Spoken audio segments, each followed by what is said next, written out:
예, 안녕하십니까. 기술 창업가를 위한 지식자산권의 이해 강의를 맡게 된 이산 컨설팅 그룹의 윤재성 대표입니다. 본 강의는 실제적으로 이제 기술 기반으로 창업을 하시는 분들이 반드시 알아야 될 지식재산권의 개요와 특히 특허를 중심으로 한 그 지식재산권의 제도에 대해서 설명을 드리도록 하겠습니다. 설명드린 내용은 크게 지식재산권의 개요, 그다음에 지식재산권에서 가장 큰 중심이 될 수 있는 특허에 대해서 특허 요건, 특허 심사 절차 이러한 것들이 반영된 특허 명세서 및 특허 공보에 대해서 설명을 드리도록 하겠습니다. 먼저 지식재산권 개요입니다. 지식재산권이라고 하면 인간의 지적 활동으로 얻어지는 정신적 창작물에 대해서 인정되는 무형의 재산권을 크게 지식재산권이라고 합니다. 지식재산권은 크게 산업재산권, 저작권, 신지식재산권이라고 나뉘어져 있고요. 실제적으로 기술 기반으로 창업하시는 분들에 대해서는 이 산업재산권이라고 불리우는 특허권, 실용실현권, 디자인권, 상표권에 대해서 알아두시는 게 필요하실 거고요. 그리고 실제적으로 기술이 반영되는 부분에 대해서는 특허권과 실용실현권이 대부분이기 때문에 특허권을 중심으로 본 강의를 진행하도록 하겠습니다. 실용신안, 디자인, 상표 네 가지로 구분이 될 수가 있겠습니다. 그래서 다들 한 번씩은 들어봤을 텐데 특허와 실용신안은 기술에 관련된 그런 지식재산권을 보호받는 범위라고 생각하시면 되겠고요. 디자인과 상표는 기술적인 관점보다는 일단 디자인이라 함은 어떤 새로운 그런 형태와 그 형상이라든지 그런 부분들을 통해서 어떤 미적인 그런 부분을 전달해 줄 수 있는 그런 부분들을 디자인권이라고 해서 보호를 받게 되고요. 상표라 함은 이런 것들을 타 제품과의 식별력을 부여하기 위해서 부여하는 그런 흔히 이제 알고 계시는 브랜드에 대해서도 남들이 쓰지 못하게 하기 위해서 독점적인 권리를 부여하게 됩니다. 그래서 이러한 것들과 이제 차별되게 기술적인 사상을 뒷받침해서 이것을 보호해주는 것은 크게 특허와 실용실현권 두 가지가 있을 수가 있겠고요. 이 두 가지를 구분한다 하면은 이 차량을 예를 들어서 보게 된다라면은 실제적으로 고도한 부분, 예를 들어서 브레이크 시스템이라든지 아니면 현가 시스템, 변속기 이런 식으로 좀 고도한 기술적 사상을 반영하게 되는 부분을 특허라고 볼 수가 있겠습니다. 이거보다는 좀 가벼운 기술적 사상, 예를 들어서 컵홀더라든지 방향제 용기라든지 이런 식으로 고도한 기술적 사상이 반영되지 않고 그런 것들도 이제 보호해야 될 부분들이 있기 때문에 그러한 것들은 이제 실용신안권이라고 해서 보호를 받게 됩니다. 그래서 특허와 실용신안권을 이제 간단하게 구분을 한다라면은 특허는 간단하게 생각하시면 됩니다. 좀 더 고도한 것이기 때문에 좀 더 오랫동안, 즉 20년 동안 배타적인 독점권을 인정을 받게 되시는 거고요.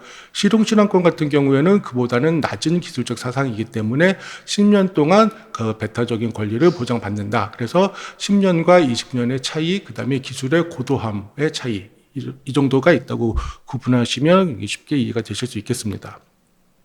그래서 기본적으로 이제 그 기술적 사상을 이제 보호받는 부분은 이제 특허로서 20년 동안 보호를 받는 부분이기 때문에 그러면 특허가 성립이 되려면 어떠한 것들이 요건을 갖춰야 하는지 특허 요건에 대해서 말씀을 드리도록 하겠습니다. 그래서 특허 제도의 취지는 일단 기본적으로 알고 계셔야 될 부분이 발명자적 입장에서는 기술을 일반에 공개하고 그다음에 대신 독점권을 20년간 얻는다. 그래서 이런 것들을 특허청에 출원을 요청을 하고 특허청은 이런 것들이 어떤 특허 요건을 갖추고 있는지 심사를 해서 특허권을 이제 발명자에게 부여하게 됩니다. 그다음에 이렇게 공개된 특허라는 것은 일반인들이 자유롭게 열람할 수 있게 되고 이런 것들에 대해서 이제 기술 습득을 할 수 있게 되는 그런 것들이 이제 특허 제도의 취지라고 보시면 되겠습니다. 즉 어떤 부분이냐면은 특허라고 하는 것은 무조건 그 비밀리에 20년 동안 그 권리를 보장해 주는 게 아니라 1년 6개월 출원한 지 1년 6개월이 지나면은 공개라는 걸 시킵니다. 누구든지 볼 수 있습니다. 그래서 1년 6개월 후에 공개가 되어서 누구든지 볼 수 있게 해라. 대신 20년 동안 그 권리는 보장해 주겠다. 그래서 이렇게 그 1년 6개월 지나서 공개가 된다고 해서 이런 것들을 이제 기본으로 해서 어떤 개량 발명이라든지 그런 걸 할 수 있지 공개되었다고 해서 그 기술을 그대로 카피해서 실시하게 된다라면 이런 것들이 침해가 되는 겁니다. 여러분들이 이제 예전에 뭐 애플과 삼성 이런 데에서 이제 소송 같은 걸 이제 많이 뉴스를 접해 보셨을 텐데 그런 게 어떤 거냐면은 예를 들어서 그런 경우죠. 애플이 특허를 출원을 했습니다. 그래서 권리를 보장받았는데 어쨌든 공개가 됐기 때문에 삼성이라는 회사에서 이걸 모방할 수가 있게 되겠죠. 그래서 이거를 가지고 이제 물건이나 제품을 만듭니다. 근데 이게 그 권리적 사상을 그대로 카피를 했다라는 게 이제 애플이 주장을 해서 이거는 우리 권리를 그대로 따라했기 때문에 침해다라는 얘기가 나오는 거고, 삼성 입장에서는 이거는 비슷해 보일지는 모르겠으나 니네 기술과는 다르다.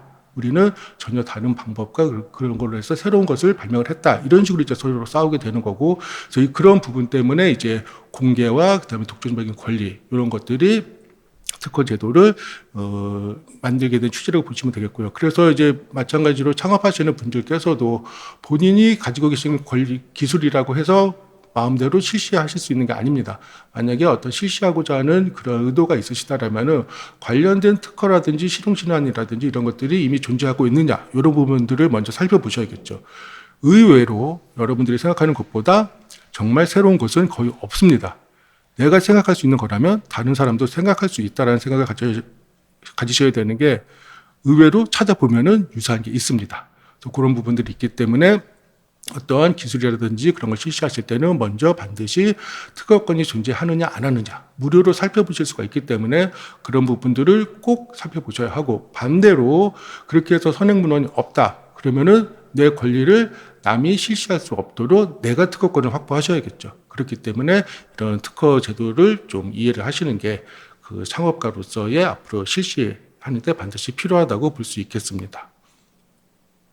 그래서 발명이란 것이 어떤 것이냐, 그러니까 특허로 보호받기 위한 것을 이제 발명이라고 하는데, 발명이라는 것은 이제 법적으로 정해져 있죠. 그 특허법 2조에 자연 법칙을 이용한 기술적 사상의 창작으로서 고도한 것.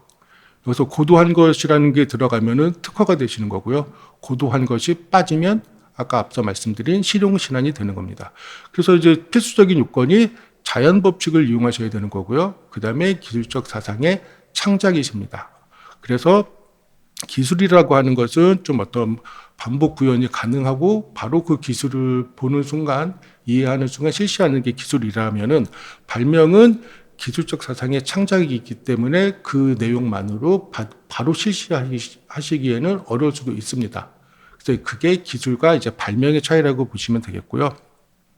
그래서 이러한 기술적 사상의 창작이기 때문에 반드시 물건의 형상이라든지 이런 걸로 구현이 되시지 않고 아이디어만으로도 그게 충분히 자연 법칙을 따른 거다라면은 그거는 이제 기술적 창작으로서 인정을 받으실 수가 있는 부분이죠. 그래서 이런 부분은 이제 조금 애매하실 수는 있는데 요건을 보시면서 좀 더 자세히 말씀을 드리겠습니다. 이거는 법조문이라서 굉장히 좀 어렵게 느껴지실 수 있는데 이 빨간색으로 표시된 부분만 기억하시면 되겠습니다. 산업상 이용할 수 있는 발명이라는 것이고요. 그 다음에 국내 또는 국외에서 공지되지 않았어야 됩니다. 그래서 여기서 중요한 거는 우리나라에서 내가 우리나라에서만 장사할 건데 외국에서 이미 나왔다고 내가 특허를 왜 못 받지라고 생각하실 수 있는데, 특허라는 권리는 전 세계적으로 적어도 우리나라에 특허 출원해서 등록이 되면은 우리나라에서는 외국인이건 국내인이건 실시하는 것을 막아줄 수 있기 때문에, 그러하기 때문에 외국의 선행문헌도 그 판단의 대상이 된다. 그래서 국내에는 없고 외국에 존재한다라면은 이거는 특허로서 인정을 받으실 수는 없습니다. 그 국내 또는 국외 공지라는 것, 그다음에 이 공지라는 것은 실제적으로 제품이 구현될 뿐만 아니라 반포된 간행물에 게재된 정도, 그래서 논문이라든지 어떤 학회지라든지 그런 데에 기재된 내용만으로도 충분히 선행 기술로서 작용을 하실 수가 있고요. 그 다음에 그 밑에 빨갛게 용이하게 발명할 수 없어야 됩니다. 그러니까 보시면 알겠죠. 발명할 수 있는 것일 때에는 특허를 받을 수 없다라고 했기 때문에 용이하게 발명할 수 없는 것. 그러니까 아까 말씀드린 것처럼 기술적 사상의 창작으로서 고도한 것의 의미는 뭐냐면은 그 분야에 속하는 업자가 쉽게 발명할 수 있으면, 그래서 이제 많은 분들이, 일반 분들이 이제 잘 이해 못하시는 부분이 그런 거예요. 내 거는 종래에 없던 건데 왜 특허를 인정을 못 받을까? 근데 종래에 있던 거에 비해서 쉽게 표현해 드려서 개량도가 떨어진다. 누구든지 쉽게 발명할 수 있다. 이렇게 인정을 받게 된다라면은 특허를 받을 수가 없다라는 거죠. 그래서 이제 그 거절이나 그런 거를 통해서 서로 이제 특허청과 출원인이 다투는 겁니다. 특허청은 너희 거는 대부분 이제 진보성이 없다, 쉽게 발명할 수 있다, 용이하게 발명할 수 있다라고 거절 이유를 내는 거고, 출원인은 그렇지 않다. 내 거는 이 용이하게 발명할 수 있는 그런 게 아니라 구성도 어렵고 실제적으로 효과도 현저하고 이렇기 때문에 종래 것과는 차별성이 있다. 이런 걸 이제 주장함으로 인해서 그게 인정이 되면은 특허를 받는 거고, 인정이 안 되면은 특허를 받을 수 없는 부분입니다.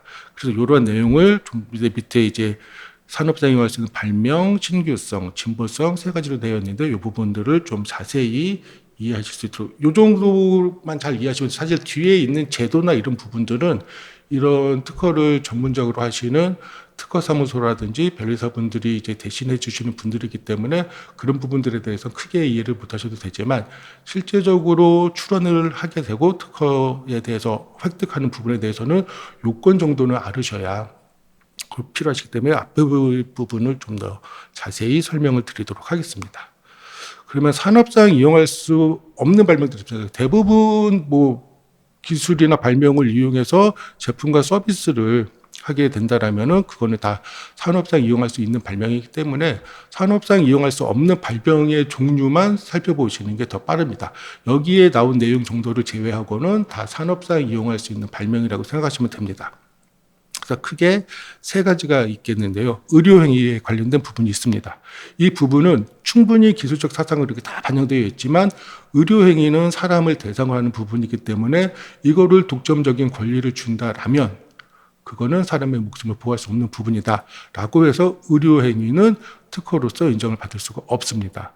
그 부분과 혼동하시면 안 되는 게, 약은 어떤 화학적인 제법에 의해서 새로운 신규한 합성물에 대한 창작이기 때문에 그 노력에 대해서, 왜냐하면 대체물질들이 다 존재할 수 있기 때문에 약은 특허의 대상이 되지만, 여기서 말한 의료행위라는 것은 의사분들이 하는 그런 기구라든지 약물을 이용해서 실제적으로 치료하고 진단하고 그러한 부분들에 대한 행위 자체에 대해서는 이게 방법으로서도 특허를 받을 수 없다라고 이해하시면 되겠고요.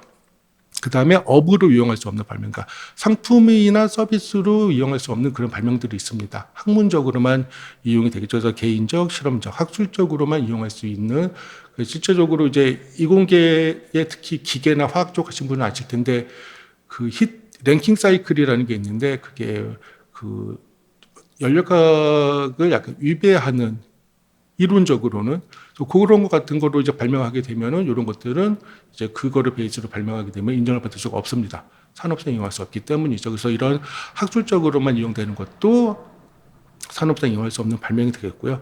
그다음에 현실적으로 명백하게 기술적 사상이라고 했지만 현실적으로 명백하게 실세할 수 없는 발명이 있습니다. 그래서 예를 들면 이런 거죠. 오존층이 있기 때문에 이제 오존층 감소에 따라서 자외선 증후를 방지하기 위해 특수한 랩을 지구 표면 전체에 이제 감싼다.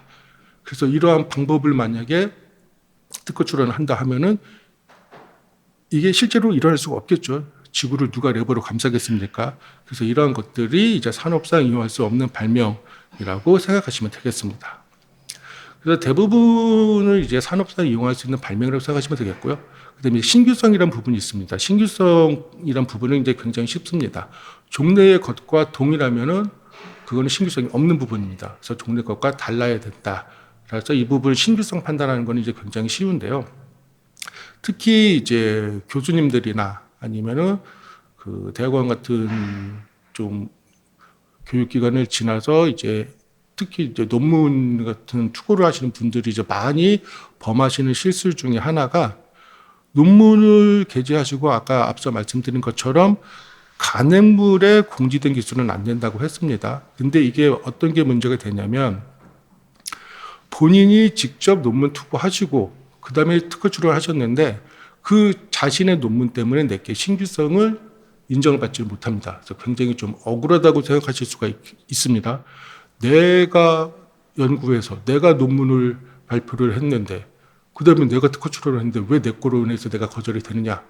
근데 앞서 말씀드린 것처럼 공개해야 하는 대가로 이제 특허권을 주는 거기 때문에 이미 사전에 나로 인해서 공개된 기술이죠. 그래서 그런 부분들은 특허를 받을 수 없다. 그래서 신규성 상실이 됐다고 하는데, 그래도 사실 내 거에 의해서 거절받으면 너무 억울합니다. 그렇기 때문에 예외 제도를 둔 게 지금 이 화면에서 보시는 신규성 상실의 예외입니다. 그래서 그러니까 내가 논문 투고한 내 기술에 의해서 만약에 거절이 되는 그런 상황이 된다라면은 이러한 부분들을 사전에 인지를 하셔야 되고, 그래서 그 논문 이런 것들이 공개 공지된 이후로부터 1년 이내에 출원을 하시면서 내 거에 의해서 신규성 상실 예외로 해주십시오 라는 취지로 이제 기재를 하시게 되면은 적어도 내 거에 의해서 거절이 되지는 않습니다. 그래서 이런 부분들은 특히 이제 논문을 쓰시는 분들은 반드시 기억을 해 두셔야 합니다. 특허 출원을 할 때 내가 이 기술로서 사전에 논문이라든지 이런 걸 냈는지 안 냈는지 이 부분을 반드시 인지하셔야 되고, 그런 부분이 만약 있다라면은 이제 그런 부분들은 그 변리사한테 이제 말씀하셔야죠. 내가 지금 출원을 하는데 1년은 안 지났는데 논문 투고를 했다. 그러면 변리사분들이 알아서 이렇게 처리를 해주십니다. 그래서 이 부분은 꼭 기억을 해두실 필요가 있겠습니다. 그 다음에 이제 아까 말씀드린 좀 이해하시기 또는 받아들이시기 쉽지 않은 부분 요건 중에 하나가 진보성입니다. 진보성이라는 것은 기술 분야에서 통상의 지식을 가진 자, 보통 이제 이쪽 용어로는 당업자라고 하는데요. 이런 당업자가 선행기술로부터 용이하게 발명할 수 있는 경우는 특허를 받을 수 없다. 그러니까 당업자가 머리를 쥐어 짜내고 창작의 고통의 시간을 보냈다라는 게 인정이 돼야 진보성이 있다고 인정을 받을 수 있습니다. 그래서 이거는 단순하게 진보성을 좀 점점 더 이제 강화되고 있다고 보시면 됩니다. 단적으로 예를 들면은 한 20년 전 정도만 해도 예를 들어서 뭐 어떤 공장이나 플랜트에서 쓰는 발열체 기술과 그 다음에 그냥 장판 기술 전혀 다른 분야죠. 그런 분야에서 이제 장판에다 그 플랜트 설비에 사용되는 발열체를 적용을 해서 그리고 무슨 원적외선 매트를 만들었다. 이게 예전에는 진보성이 있다고 인정을 받았습니다. 기술 분야에서 통상의 지식을 가진 자가 다른 기술 분야 걸 가지고 올 수 없다. 이런 식으로 인정을 받았는데 요즘 같은 경우는 이런 경우에라도 충분히 오픈된 소스에서 다 가져올 수 있기 때문에 이거는 당업자가 용이하게 발명할 수 있다. 그래서 요즘은 진보성을 인정받지 못합니다. 그래서 특허를 추출을 하게 되면은 80% 이상의 이유가 진보성 위반으로서 거절료를 받게 됩니다. 그래서 앞서 말씀드린 것처럼 내 거는 진보성이 있다라는 부분을 의견서를 통해서 이렇게 이제 개진을 하셔야 되는 거고요. 그래서 이 말씀드린 요건을 만족을 시키셔야 되고, 그 다음에 이제 기타로 말씀을 드리면은 우리나라 같은 경우에는 선발명주의가 아닙니다. 선원주의라고 하는 것은 먼저 출원한 사람한테 권리를 인정해 주겠다.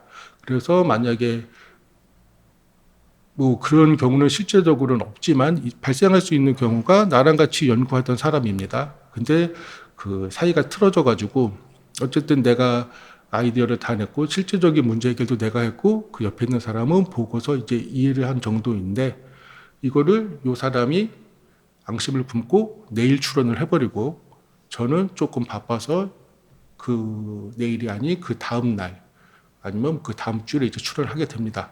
그렇게 해서 동일한 게 이제 특허청에 접수가 된다라면은 특허청에서는 먼저 출원한, 그러니까 내일 내 거를 몰래 훔쳐다가 내일 출원한 사람의 발명을 먼저 인정을 해주게 됩니다. 그래서 이제 미국 같은 경우에는 선발명주의라고 해서 발명을 먼저 한 사람 거를 인정해 주는데 우리나라 같은 경우에는 출원을 먼저 하는 사람의 특허를 인정해 준다. 이런 게 있다는 거를 이런 제도가 있다는 걸 아셔야 되겠고요. 근데 실제적으로 이렇게 선원주의에 걸리는 경우는 극히 희박하다고 보시면 됩니다. 왜냐면은 비슷한 정도로서는 선원주의를 판단하지 않습니다. 선원주의라고 한다는 것은 앞에 출원한 발명과 뒤에 출원한 발명이 내용이 실질적으로 똑같다, 동일하다. 이런 부분일 때만 판단되는 부분이기 때문에 실제적으로 발생할 수는 없는 부분이라고 보시면 되겠고요.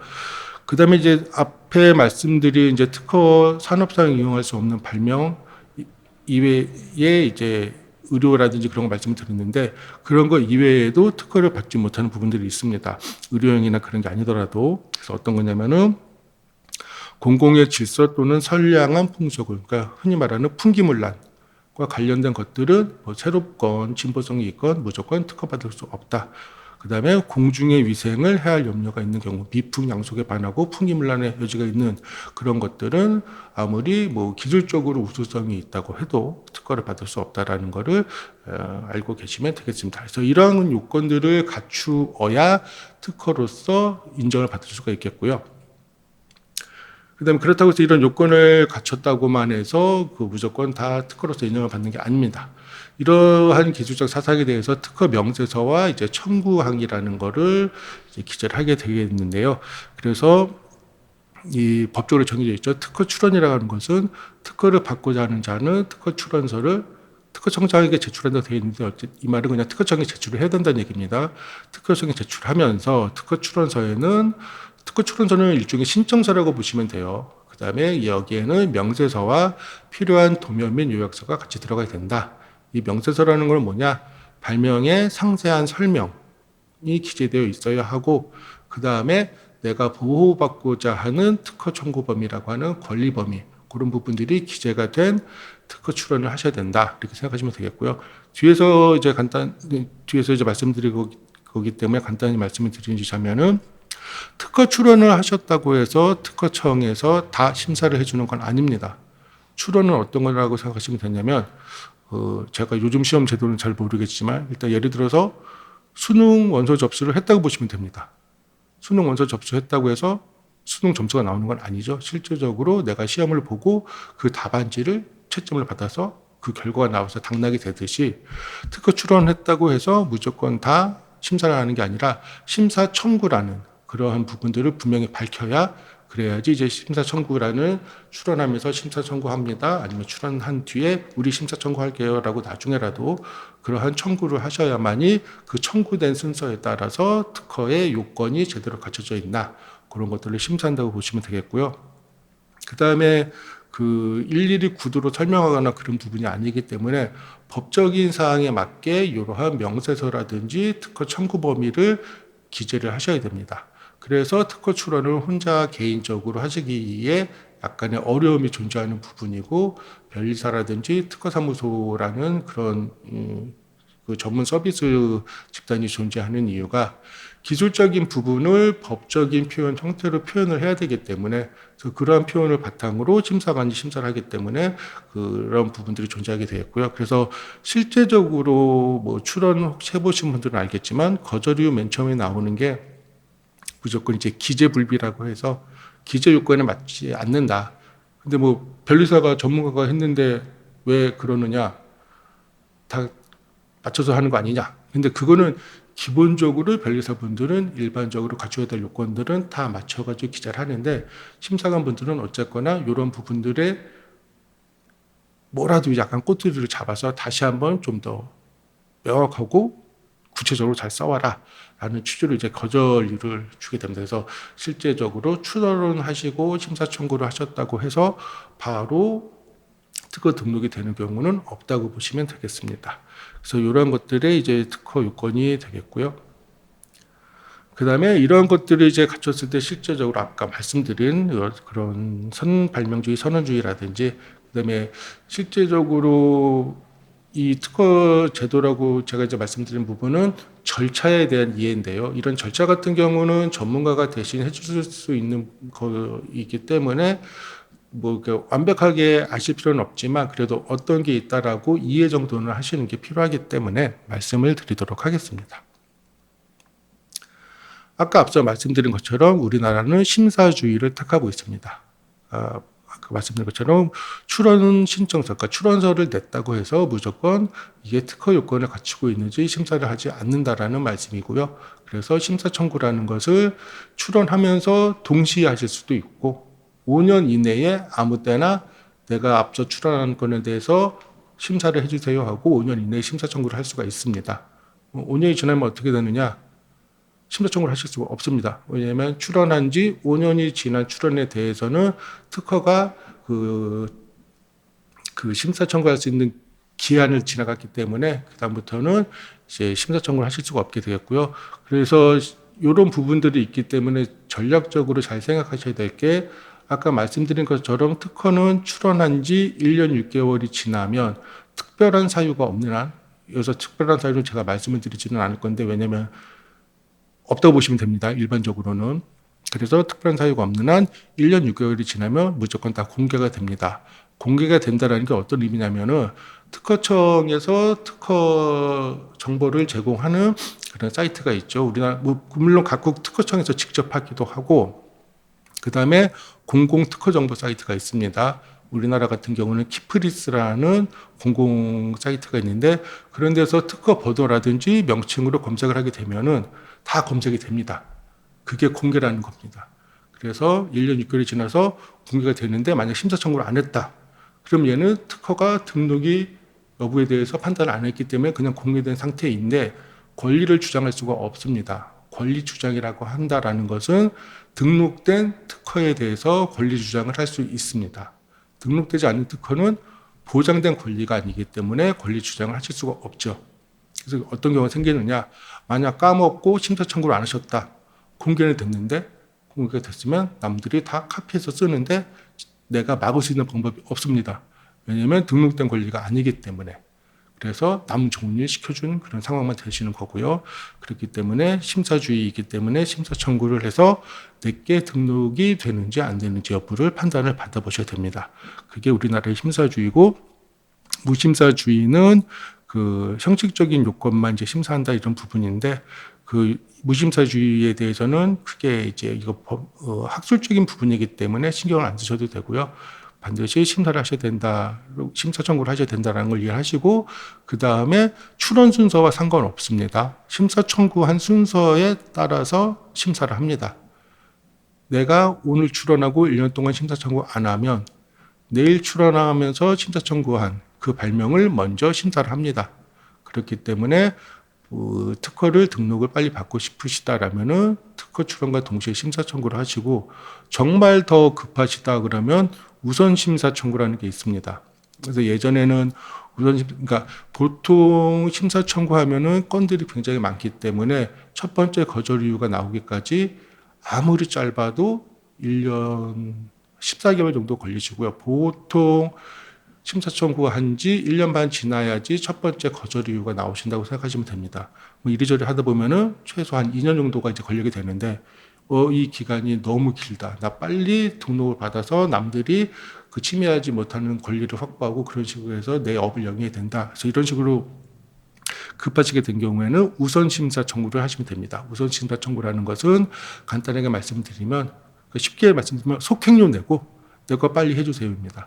그래서 예를 들어서 이제 청구항 수마다 다르기 때문에 가격을 말씀드릴 수는 없는데, 그 보통 심사 청구할 때 들어가는 비용보다 별도의 금액을 우선 심사 청구료라고 특허청에다 납부를 하고, 그렇게 되면은 걔네 거는 먼저 심사를 해줍니다. 그래서 우선 심사 청구를 하시게 되는 경우에는 빠르면 6개월 정도면 첫 번째 거절 이유를 받아보실 수가 있습니다. 그래서 늦어도 1년이면은 권리 확보가 가능하시기 때문에 빨리 특허권, 등록된 특허를 확보하고 싶으시다라면은 우선 심사 청구라는 거를 하시면 된다. 그래서 예전 같은 경우에는 뭐 사실 예전 말씀드릴 필요가 없는 게, 이게 정말 예전이기 때문에 한 20년도 더 전이지만 돈만으로는 되지 않았었습니다. 요건이 있었습니다. 그래서 어떤 법률적인 요건에 해당하는 것들만 돈을 더 냈을 경우에 우선 심사 청구를 해줬었는데, 지금은 물론 그런 요건은 그대로 존재하지만 또 다른 이제 방법이 생겨서 돈 내면은 그 다음에 그 돈도 내고, 그 다음에 이제 선행기술조사 리포트도 같이 이제 또 제출하고, 그렇게 되면은 먼저 해주겠다 이런 식이 됐기 때문에 이제 우리나라 같은 경우에는 그 심사주의이고 심사 청구를 해야 되고, 급하면은 우선 심사 청구를 하시면 된다. 이렇게 이해를 하시면 되겠습니다.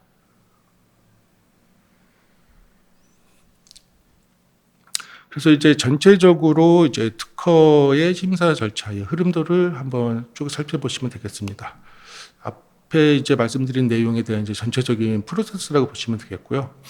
첫 번째 이제 출원이라는 게 아까 말씀드린 출원서, 그러니까 명세서를 같이 첨부해서 제출하는 게 출원이라는 행위입니다.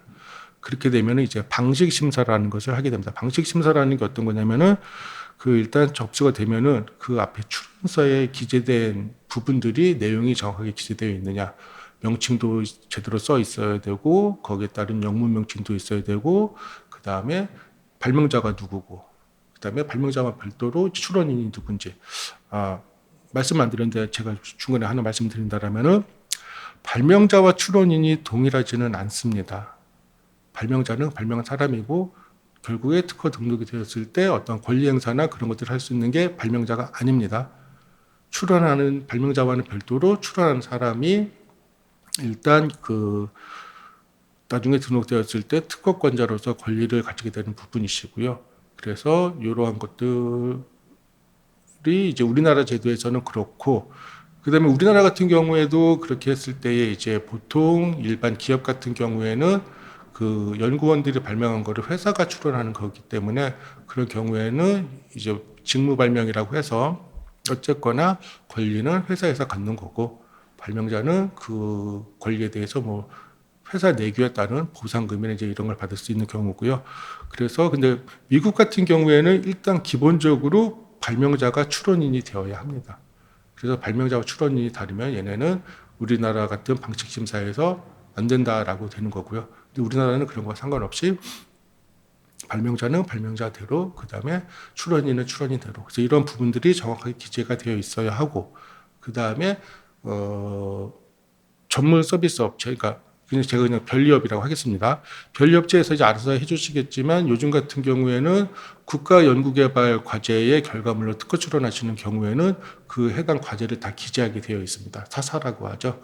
그래서 그런 부분들도 기재가 안 되어 있으면은 이거는 그 방식 위반이다 해가지고 거절유가 바로 그러니까 실체적인 내용 보기 이전에 앞에 표지부터 먼저 보신다고 보면 됩니다. 사실 여기에서 거절유가 나오는 경우는 요즘은 거의 없는데 그래도 간혹 이제 발생할 수가 있겠고요. 그래서 일단 출원을 하게 되면 기본적으로 방식 심사를 먼저 합니다. 이거는 공개되건 공개 안 되건 상관없이 일단 기본적으로 무조건 한다고 보시면 돼요. 심사 청구를 하던 안 하던 기본적으로 방식 심사까지는 들어간다라고 보시면 되고 그 다음에 이제 밑에 부분이 바로 방식 심사 다음 이제 심사 청구를 하게 되는데 심사 청구는 아까 말씀드린 것처럼 5년 이내에 하시면 됩니다. 출원과 동시에 5년 후까지는 기한이 있다고 보시면 되겠고요. 그다음에 이 5년이라는 이제 마지노 기간이 있기 때문에 그 심사 청구를 하기 전에라도 출원 후 1년 6개월 되면은 출원이 공개된다라고 생각하시면 됩니다. 그래서 출원이 공개가 돼서 모든 사람들이 이제 볼 수가 있다. 그다음에 여기서 이제 보시게 되면은 5년 이내 심사 청구를 하지 않으면 어떻게 되느냐? 취하 간주된다. 그래서 출원을 하지 않은 걸로 간주를 하겠다. 그래서 그러면 취하 간주되면은 뭐 없어지는 거 아니냐? 아까 말한 것처럼 뭐 남들이 카피하고 자시고 뭐 그럴 일이 있지 않느냐? 그렇지 않습니다. 1년 6개월 되면 무조건 공개 공보라고 해서 특허 공보가 열람을 할 수 있게 되겠고요. 그 다음에 얘의 권리 상태가 취하 간주라고 이제 표시가 되는 거지 기술 내용은 다 볼 수 있습니다. 그래서 이 취하라는 거는 권리를 얻기 위해서 출원을 했지만 심사 청구를 안 했으니까 얘는 그 권리를 얻기를 포기한 걸로 그냥 간주하겠다라고 자기네 관리 차원에서 하는 거지 일반적으로 공개된다라는 거는 변함이 없는 사실이고요. 그래서 이렇게 심사 청구가 되면은 이제 실체 심사라고 해서 이 실체 심사가 아까 말씀드렸던 특허 요건을 판단하는 그런 심사가 되겠습니다. 그래서 이런 신규성, 진보성, 그다음에 기재 요건 이런 것들이 다 이제 완벽하게 맞으면은 거절이유가 없는 거게 되겠죠. 그래서 거절이유를 심사관이 판단을 해서 거절이유가 있으면 옆으로 가서 의견 제출 통지서라는 게 있습니다. 의견 제출 통지서는 뭐냐면은 너는 이러한 이유로 특허를 받을 수 없으니 여기에 대해서 너의 의견을 제출해 보아라. 그래서 의견 제출 통지서라고 하는 겁니다. 그러면 아까 말씀드린 것처럼 이제 대부분이 진보성 문제로 이제 나올 거기 때문에 실제로 심사관 입장에서는 어떤 누군 개인에게 또는 법인에게 그 배타적인 권리를 주는 부분이기 때문에 되게 보수적으로 보실 수밖에 없어요. 그래서 웬만하면은 정말 딱 봤을 때 이건 정말 동료거에 비해서 누가 봐도 차별적이다 이런 게 명확하게 인정되지 않고 조금이라도 혹시 그래도 이게 가능하지 않을까 이런 생각이 들면은 무조건 진보성 위반으로 거절유를 보낸다고 생각하시면 됩니다. 그래서 출하는 사람의 의견을 다시 한번 보겠다라는 거죠. 내가 보는 관점에서 이거는 진보성이 없는데 네가 한번 주장을 해서 나를 설득을 시켜봐라. 이게 진보성이 있는지. 그게 이제 의원제출 통지서라는 거를 이제 출원인에게 보내게 되는 거고요. 그러면은 이제 출원인이 거기에 맞춰서 나는 이런 심사관 이름을 부착했는데 이런 부분은 뭐 차이가 있고 뭐가 다르고 우리는 어떤 구성이 곤란하고 그런 의견서를 내고 또 그런 의견서에 맞춰 가지고 그 처음에 냈던 명세서를 고칠 수가 있습니다. 일정 범위 내에서 그걸 이제 보정서라고 하는데 의견서랑 보정서를 이제 거절을 받은지 일정 기간 내에 다시 특허청에 보내게 됩니다. 그래서 거절 이유가 이제 해소가 되면은 아까 거절 이유가 없었던 상태랑 똑같은 상태가 되는 거죠. 그래서 이제 특허 결정이 되는 거고, 만약 여기에 있어서도 거절 이제 요 다음부터 1차 거절이 지나고 난 다음부터는 이제 좀 법률적인 부분이라서 생략을 하긴 해야 되는데 거절 이유가 한번 의견서 냈다고 해서 해소되는 법은 없습니다. 그래서 2차가 나올 수도 있고 아니면은 다시 한번 또 들어보고 싶다. 그래도 미심쩍다면 2차가 나오는 거고요. 해소가 안 돼서 네가 말한 거는 말도 안 돼. 그러면은 거절 결정을 내리게 됩니다. 그래서 거절 이유가 해소가 되지 않으면 거절 결정을 내게 되겠고요. 거절 결정이 나면은 거기서 또 끝나는 거 아닙니다. 왜냐면은 열심히 연구해서 출원한 권리인데 그거를 심사관의 판단에 의해서 그냥 한 번에 싹 버린다는 게 그렇기 때문에 재심사 청구를 할 수가 있습니다. 특정 요건이 있으면. 그래서 다시 거절료를 판단을 받을 수가 있겠고요. 그래도 봤더니 이건 아니다. 못 주겠다. 그러면 최종 이제 거절 결정이 나오면은 재심사 청구까지 했는데 거절 결정이 나오게 되면 그 다음에는 심판을 갈 수 있습니다. 아, 난 이제는 그 심사관이랑은 도저히 심사관의 판단을 못 믿겠다. 그러면은 특허 심판원에 가서 심판을 한번 받아봐야겠다. 그렇게 해서 이제 거절 결정 불복, 거절을 받아들일 수 없다. 좀 복잡한 한자 용어죠. 그래서 불복 심판 청구를 해서 이기게 된다. 그런 거를 이제 취소 심결이라고 하죠. 거절 결정을 취소한다.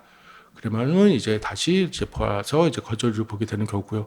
만약에 청구를 했는데 이제 기각, 그러니까 너희들이 청구한 거는 받아들일 수 없다. 이건 즉 거절 결정이 확정이 되는 효과가 되죠. 이제 그렇게 되면은 이제 특허를 못 얻느냐? 또 그렇지는 않습니다. 마지막에 제도가 또 하나가 있습니다. 이제는 특허청을 벗어나서 심판은 특허 심판원이라는 자체도 특허청의 산하입니다. 근데 이것도 벗어나서 내 도저히 특허청 너희들을 믿을 수가 없다. 법원으로 가자. 법원에서 만나자. 그래서 특허법원이라는 특허법원은 일종의 사법부가 되는 거죠. 그렇기 때문에 행정부인 특허청을 벗어나서 사법부의 판단을 받아보고 싶다. 이 특허청의 심판이라든지 심사관이 한 게 법리적으로 맞는지 그런 식으로 해서 특허법원 가서 특허법원은 2심입니다. 그래서 이제 대법원까지 3심까지 갈 수도 있겠고요. 이런 식으로 이제 거절됐을 때 그렇게 되는 경우가 있고 그다음에 요 이제 이거는 거절되었을 때 얘기를 드린 거고 그러면 등록이 되면 어떻게 되느냐 특허 결정이 나면은 일정 기간 내에 특허 등록료 및 그다음에 이 권리를 유지해 주는 데는 연차료를 내라.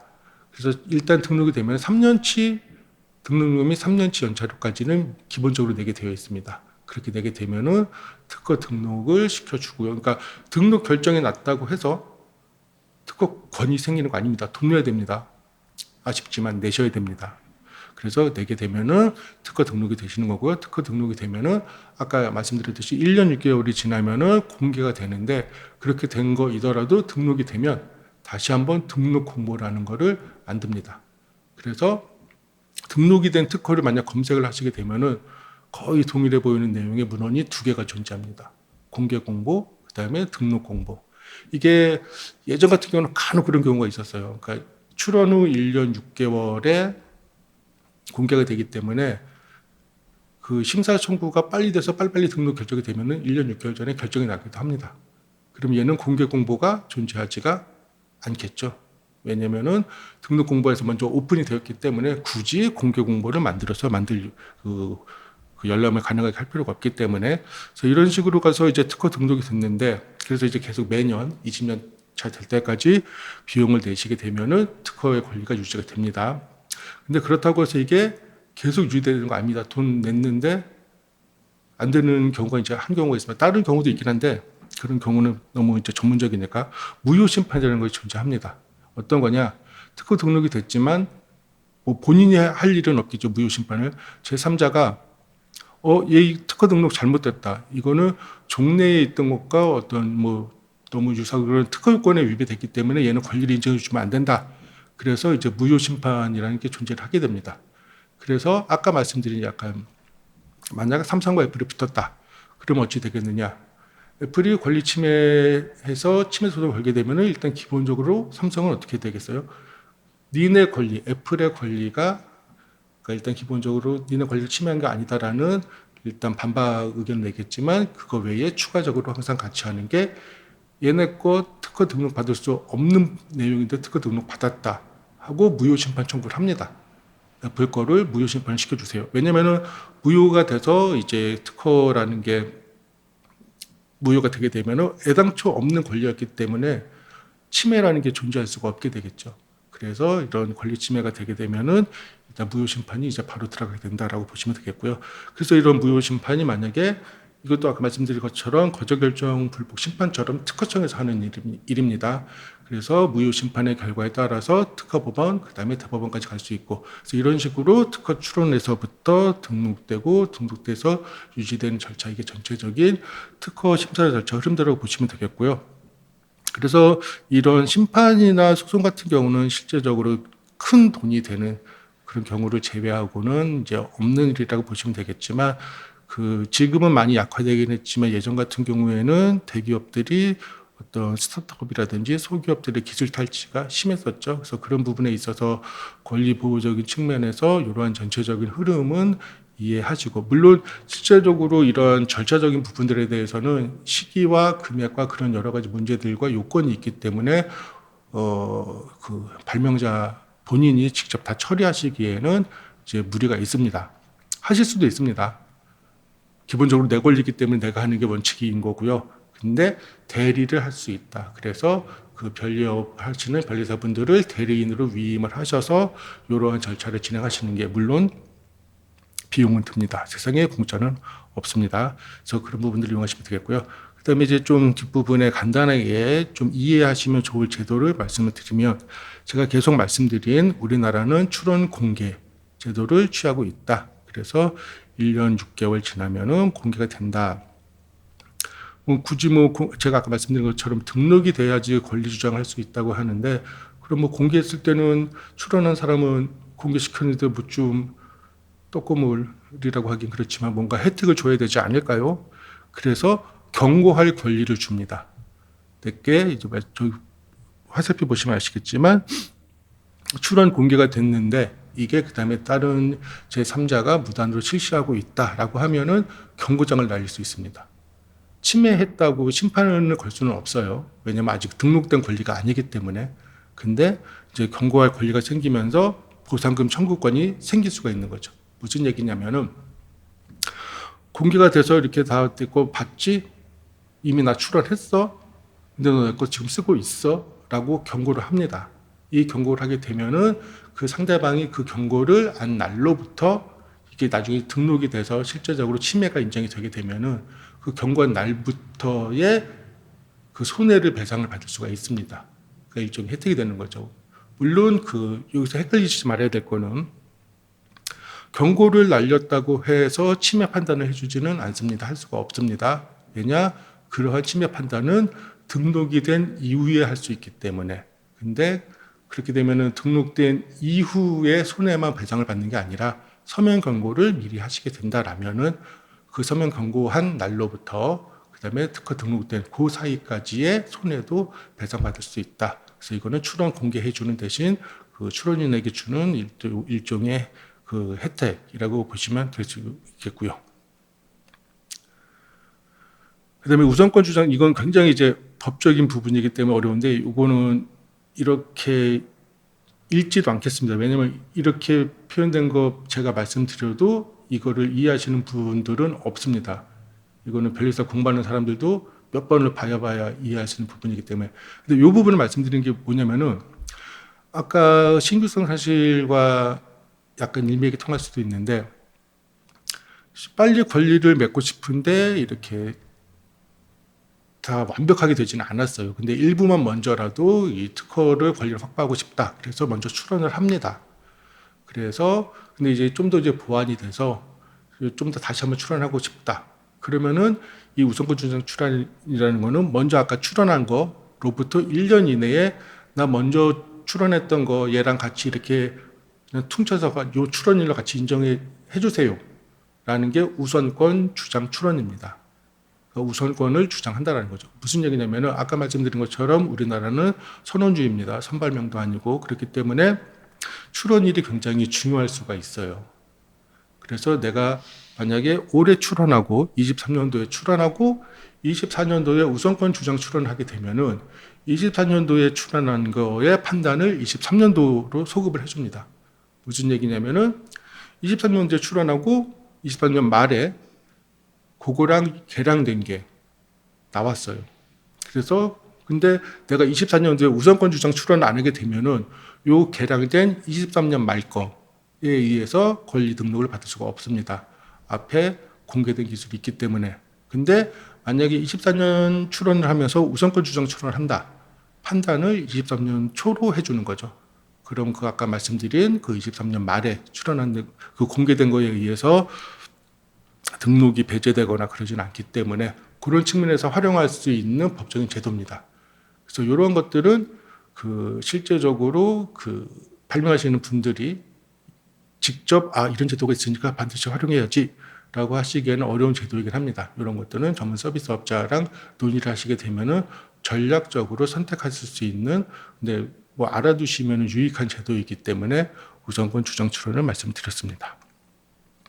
그래서 이러한 이제 제도도 말씀 이제 들으셨고 이제 마지막으로 이렇게 해서 특허를 출원하게 되면은 1년 6개월에 공개가 되고 등록이 된다. 그게 어떤 식으로 표현이 되느냐? 그래서 아까 말씀드린 것처럼 특허 명세서라는 문서가 이제 PDF 파일로 열람이 가능합니다. 그래서 특허 명세서는 아까 말씀드린 것처럼 발명의 상세한 설명 부분과 이거는 기술적인 내용이에요. 설명서라고 보시면 되고 가장 중요한 거는 특허 청구 범위입니다. 권리는 특허 청구 범위에 기재된 내용으로 인정을 받습니다. 발명의 상세한 설명에 막 이것저것 다 써놔도 특허 청구 범위의 범위를 어떻게 정하느냐에 따라서 예를 들어서 발명의 상세한 설명에 그냥 뭐 빵 굽는 새로운 방법을 발명 상세한 설명에 여러 가지 써놨어요.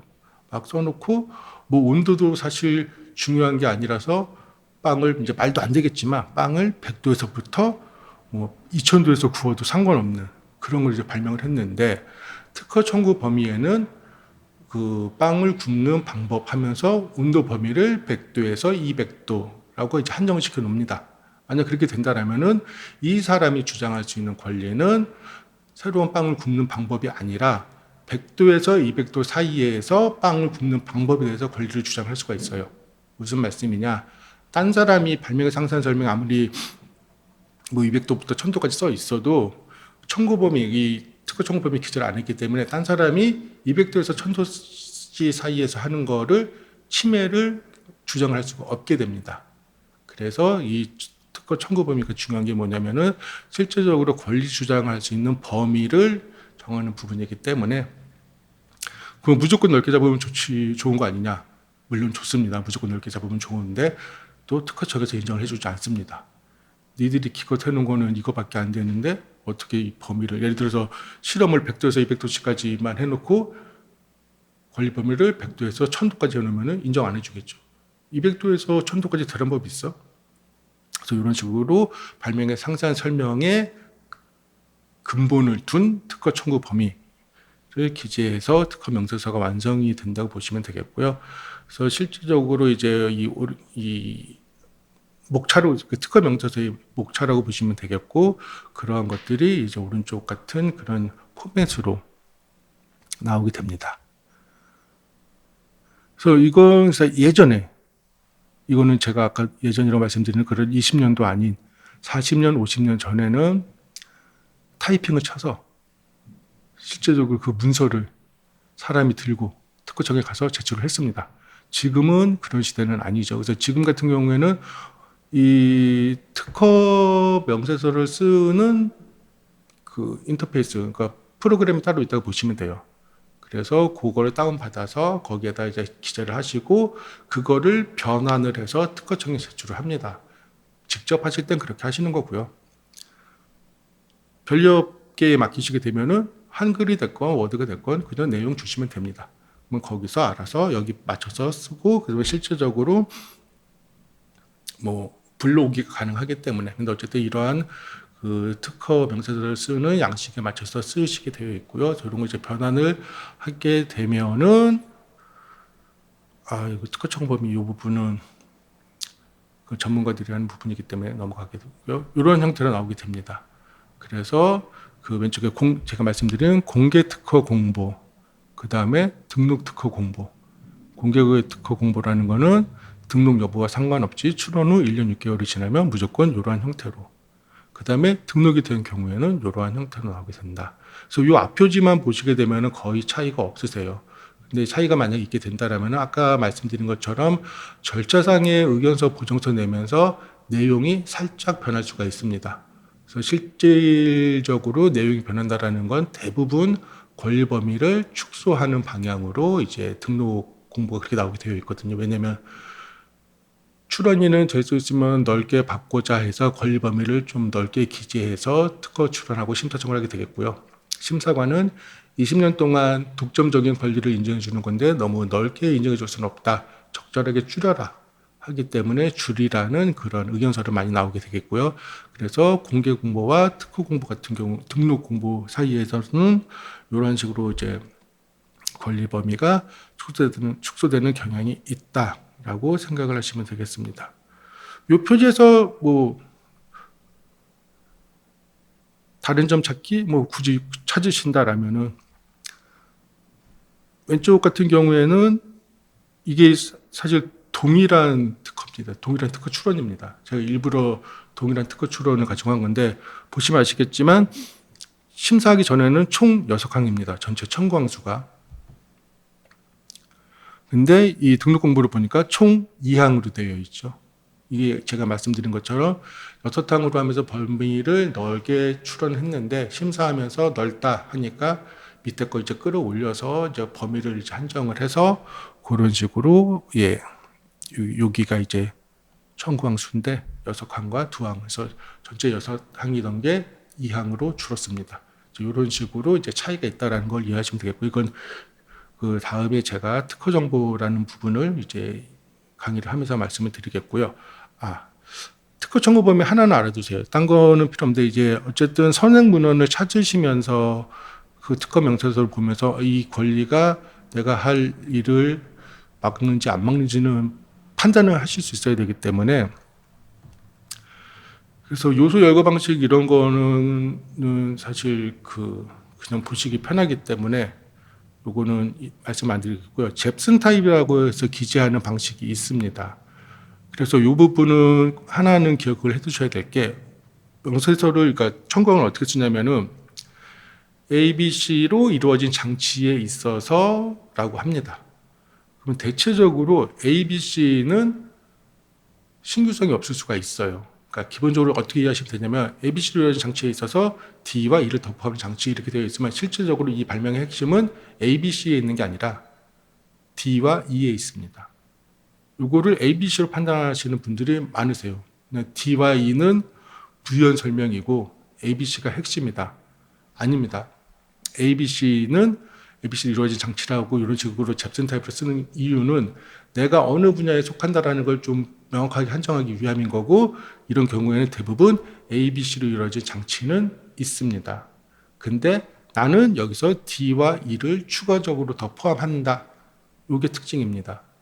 그래서 이런 거 판단하실 때 ABC, 얘는 ABC고 나는 내 거가 D가 있어. 그러니까 나는 침해가 아니야. 아닙니다. ABC, D, E가 특징이기 때문에 내가 ABC이고 D, E를 가지고 있으면 내 거는 침해가 됩니다. 그래서 실시를 하시면 안 됩니다. 그런 부분이 있기 때문에 그런 부분을 좀 판단하시라고 이 부분은 설명을 드리도록 하겠습니다. 긴 시간 수고 많으셨고요. 다음 강의로 제가 이제 특허 정보에 대해서 설명해 드릴 건데, 이러한 식으로 이제 출원과 공개되고 그다음에 등록된 특허가 실질적으로 어떠한 정보적 기능을 발휘를 하게 되고 이러한 정보적 기능을 활용해서 조사하고 분석하고 이게 또 다른 R&D로 연결될 수 있는지 그런 부분들을 설명해 드리는 걸로 하고 이번 강의는 이것으로 마치도록 하겠습니다. 감사합니다.